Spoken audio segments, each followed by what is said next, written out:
तो very good morning friends, स्वागत है आप सबका। चलिए पहला प्रश्न देखते हैं। देखिए, हाल ही में चर्चित फूलपाड़ जलप्रपात कहाँ स्थित है? तो यहाँ पर ऑप्शन है, सही आंसर है ऑप्शन नंबर डी है, दंतेवाड़ा। याद रखिएगा ये दंतेवाड़ा में है। तो वही है, याद रखिएगा कि फूलपाड़ जलप्रपात दंतेवाड़ा जिला में स्थित है। तो ये हम लोग का प्यारा छत्तीसगढ़ और ये आपका दंतेवाड़ा जिला। तो दंतेवाड़ा जिला का ये सबसे ऊंचा जलप्रपात है और यह लगभग 200 फीट की ऊंचाई से गिरती है। उसी तरह याद रखना, तुलसी डोंगरी जो कि हाल ही में चर्चा में रहा, दंतेवाड़ा में है। और दंतेवाड़ा जिला में स्थित माता दंतेश्वरी मंदिर परिसर में प्रदेश का पहला और देश का सबसे लंबा मंदिर कॉरिडोर बनाया जा रहा है। याद रखिएगा दोस्तों कि है ना, बैलाडीला है दंतेवाड़ा में, नंदीराज यहाँ पर, ठीक है। दंतेवाड़ा में 1210 मीटर है इनकी ऊंचाई, ध्यान दीजिएगा। और याद रखना है कि बारसूर प्राचीन नाम है चक्रकोट भ्रमरकोट, यहीं पर है दंतेवाड़ा में। और बारसूर में ही चंद्रादित्य मंदिर, बतीशा मंदिर, मामा भांजा मंदिर और गणेश जी की प्रतिमा है। उसी तरह आपको है ना ये भी ध्यान देना है कि ढोलकल गणेश जी की प्रतिमा है दंतेवाड़ा में। और गामावाड़ा ये भी आपका दंतेवाड़ा में, जो कि पुरातात्विक स्थल है। ओके। और देखिए, सूरजगढ़ जलप्रपात, मेंद्री घूमर जलप्रपात जिसे हाथीदरहा जलप्रपात कहते हैं, और बोध घाट और आपका इंदुल जलप्रपात और सात धारा जलप्रपात यही हैं, ठीक है, दंतेवाड़ा में। और इसको भी देख लीजिएगा कि देखिए, बारसूर इलाके में स्थित बोध घाट का नाम दोस्तों बोध मछली की अधिकता के कारण पड़ा था। याद रखना है, बोध मछली का संबंध किस जिले से है? दंतेवाड़ा, ओके, बारसूर इलाके से। और 150 किलो तक होता है दोस्तों, याद रखना है बोध मछली का वजन। तो ये आपका बोध मछली है, देख लीजिएगा।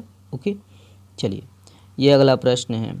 देखिए, बारसूर में माशक देवी की प्रतिमा स्थापित करने का निर्णय लिया गया है, यह किस वंश से संबंधित है? तो यहाँ पर ऑप्शन है, और सही आंसर है ऑप्शन नंबर बी है, छिंदक नागवंश। याद रखिएगा। तो याद रखना है कि बारसूर जो कि दंतेवाड़ा में है दोस्तों, याद रखना, अभी पढ़े ना, छिंदक नागवंशी शासिका माशक देवी अपने काल की सशक्त नारी शक्ति थी और इनकी प्रतिमा बारसूर में दोस्तों स्थापित की जाएगी। और वहीं लोहांगी गुड़ा याद रखना, जो कि बस्तर में है, चित्रकूट की सेनापति रानी वीरांगना राजकुमारी है ना चमेली देवी की जो है प्रतिमा स्थापित की जाएगी। और चमेली देवी का जो उपनाम है याद रखना है, चमेली बॉबी, ओके, चमेली बाबी। और समाधि इनकी है खाल्हेपारा चित्रकूट में है, याद रखिएगा। और ये दोनों प्रतिमा याद रखना है बस्तर जो है बस्तर विकास प्राधिकरण द्वारा स्थापित की जाएगी। ओके। नॉइस आएगा दोस्तों, पानी 24 घंटा गिर रहा है तो माफ़ करिएगा, है ना, ऐसे में देरी हो जाता है। और आज मैं 6:30 बजे रिकॉर्डिंग कर रहा हूँ। ओके, चलिए और भी है, ध्यान दीजिएगा कि धनुर्विद्या में निपुण और अर्जुन को हराने वाली प्रमीला देवी की जो है प्रतिमा चित्रकूट में लगाना प्रस्तावित है। ओके, चलिए ये है। और बस्तर का जो है महाभारत काल में नाम क्या था? महाकांतर था। ओके, चलिए ये अगला प्रश्न है। देखिए, आदिवासियों के विलुप्त प्राय हस्तशिल्प कला गोदना के संरक्षण के लिए किसे सम्मानित किया गया है? तो यहाँ पर ऑप्शन है, सही आंसर है ऑप्शन नंबर सी है, गायत्री निषाद। याद रखिएगा। तो याद रखना दोस्तों कि हमर हटरी कार्यक्रम में हस्तशिल्प कला गोदना के संरक्षण के लिए गायत्री निषाद को सम्मानित किया गया है। और ओझा गुण, कुंजर और बंजारा याद रखना है, जनजातीय जो है ये, ठीक है, ओझा गुण, कुंजर और बंजारा, ठीक है, याद रखना है। गोदना गोदने का जो है कार्य करने वाली जनजाति है गोदना प्रिय जनजाति बैगा है, और सर्वाधिक गोदना गोदवाने वाली जनजाति कमार है। ओके, तो इनको याद रखिएगा। अगला प्रश्न ये है। देखिए, किस राज्य के जडेरी नमकट्टी चेदी बुड्ढा साड़ी को जीआई टैग मिला है? तो यहाँ पर ऑप्शन है, और सही आंसर है ऑप्शन नंबर ए है, केरल। याद रखिएगा। तो याद रखना कि केरल के जडेरी नमकुट्टी है ना, याद रखना हाई सिलिकेट खनिज से बनी मृदा, और चेदी बुड्ढा साड़ी व कन्याकुमारी केला को भी जीआई टैग मिला है। ओके, प्रश्न है, देश के पहले हाइड्रोजन ईंधन उद्योग की स्थापना कहाँ की जाएगी? देखेंगे। तो इसका जो सही आंसर है ऑप्शन नंबर ए है, झारखंड। याद रखिएगा। याद रखने कि देश के पहले हाइड्रोजन ईंधन उद्योग की जो है स्थापना झारखंड में की जाएगी। ओके, और देश का पहला स्टील कारखाना साक्षी झारखंड है ना, इसकी स्थापना 1907 में हुई। ओके, नेक्स्ट प्रश्न ये है। देखिए, प्राण वायु देवता पेंशन योजना कहाँ प्रारंभ की गई है? तो यहाँ पर ऑप्शन है, सही आंसर है ऑप्शन नंबर बी है हरियाणा। याद रखना है हरियाणा।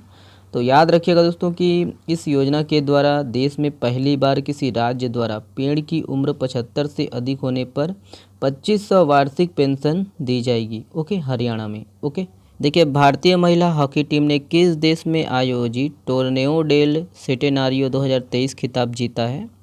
ऑप्शन है यहाँ पर। सही आंसर है ऑप्शन नंबर सी है स्पेन। याद रखना है। तो याद रखिएगा कि इसका जो आयोजन है स्पेन में हुआ था और विजेता भारत है। और याद रखना है 15वीं जी हॉकी वर्ल्ड कप 2023 का जो आयोजन है राउरकेला ओडिशा में। ओके, चलिए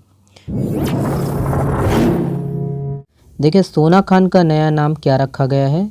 तो यहाँ पर ऑप्शन है और सही आंसर है ऑप्शन नंबर ए है शहीद वीर नारायण सिंह धाम सोना खान। ध्यान दीजिएगा। चलिए देखिए छत्तीसगढ़ के कितने जिलों में नए केंद्रीय विद्यालय खोले जाएंगे? तो यहाँ पर ऑप्शन है और इसका जो सही आंसर है ऑप्शन नंबर डी है 14। याद रखना है 14। चलिए देखिए हाल ही में चर्चित किंग है ना, हाल ही में चर्चित किंग पॉइंट जलप्रपात किस जिले में स्थित है? तो किंग पॉइंट जलप्रपात कहाँ पर है, किस जिले में है, देखेंगे। और इसका जो सही आंसर है दोस्तों ऑप्शन नंबर ए है सरगुजा। याद रखिएगा सरगुजा। चलिए देखिए हाल ही में अरण्य भवन का प्रमुख किसे बनाया गया है? तो यहाँ पर ऑप्शन है, देखेंगे। और सही आंसर है ऑप्शन नंबर डी है वी श्रीनिवास। याद रखिएगा। तो नीति आयोग द्वारा आकांक्षी जिला अंतर्गत कृषि एवं जल संसाधन के क्षेत्र के लिए जारी डेल्टा रैंकिंग में छत्तीसगढ़ के किस जिले को देश में तीसरा स्थान मिला है?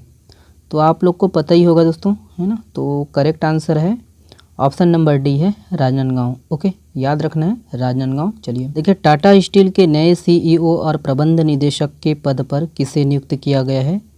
तो यहाँ पर ऑप्शन है और सही आंसर है ऑप्शन नंबर सी है टीवी नरेंद्रन। याद रखिएगा। देखिए माचैल माता यात्रा महोत्सव कहाँ शुरू हुआ है?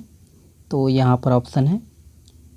सही आंसर है ऑप्शन नंबर सी है जम्मू कश्मीर। याद रखिएगा। देखिए APJ Abdul Kalam memories never die नामक पुस्तक का विमोचन किसने किया? ऑप्शन है यहाँ पर। सही आंसर है ऑप्शन नंबर सी है अमित शाह। याद रखिएगा। देखिए G20 इंगेजमेंट ग्रुप सिविल 20 शिखर सम्मेलन का उद्घाटन कहाँ किया गया है? यहाँ पर ऑप्शन है। सही आंसर है ऑप्शन नंबर बी है जयपुर। याद रखिएगा। देखिए इसरो ने PSLV C56 रॉकेट से किस देश के 7 उपग्रहों को सफलतापूर्वक लॉन्च किया है? ऑप्शन है यहाँ पर। सही आंसर है ऑप्शन नंबर ए है सिंगापुर। याद रखिएगा। देखिए हाल ही में WHO ने किस देश को रूबेला मुक्त घोषित किया है? तो यहाँ पर ऑप्शन है।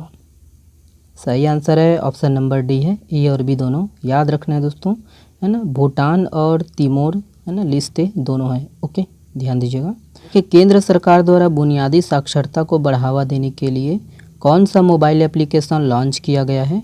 ऑप्शन है यहाँ पर। सही आंसर है ऑप्शन नंबर बी है उल्लास। याद रखना है उल्लास। चलिए ये वाला प्रश्न आप लोगों के लिए है। निम्नलिखित में से किसे छत्तीसगढ़ हाईकोर्ट के स्थायी जज के रूप में नियुक्त किया गया है? इसका जवाब आप लोग को देना है कमेंट्स बॉक्स में। चलिए बहुत बहुत धन्यवाद, शुक्रिया वीडियो को देखने के लिए, बहुत बहुत धन्यवाद। और हाँ, चैनल को सब्सक्राइब जरूर कर लीजिएगा। चलिए शुक्रिया।